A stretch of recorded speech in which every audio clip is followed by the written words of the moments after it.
で今日使うのがまずオイルがカストロールの HJ5W40、 あとは専用のポリジョッキ、あとオイルフィルターですね。はいはい、これはデイトナのオイルフィルターです。あとは新品のドレンワッシャー、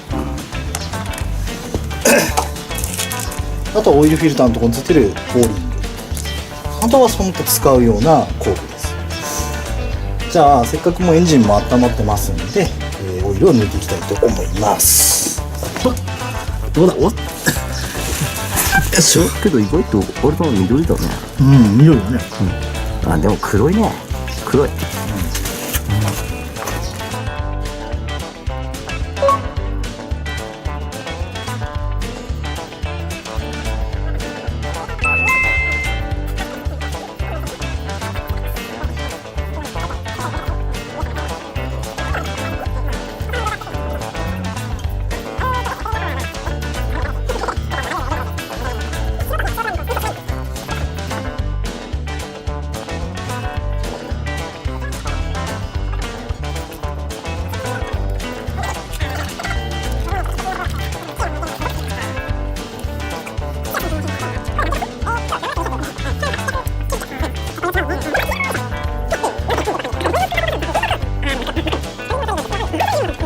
しっかり10です。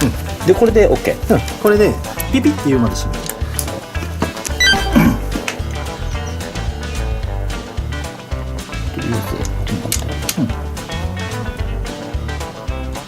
ほら、そしたらもう10まで閉まったよっていうのを言います。はい、OK。じゃあもう一回念のためにもう一回。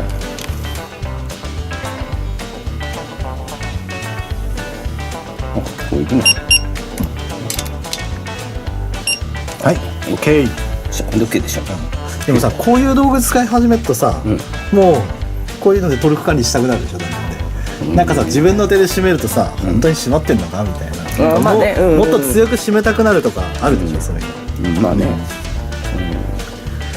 十分でしょ。俺別に消すつもりもなかったけど。どうでもいいんだけどね。はい。じゃあ入れてみますよ。おっとっと。おう。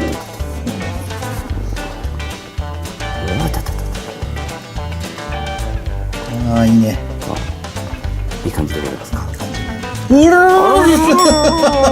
ー。どう点でいい。やってる。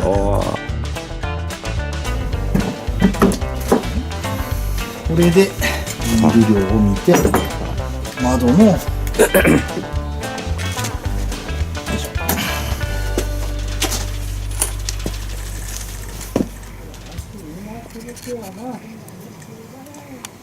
これで水平ぐらいになってる？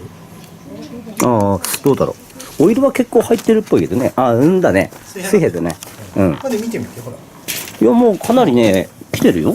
その窓の上と下のゲージの真ん中より上ぐらいに来てれば。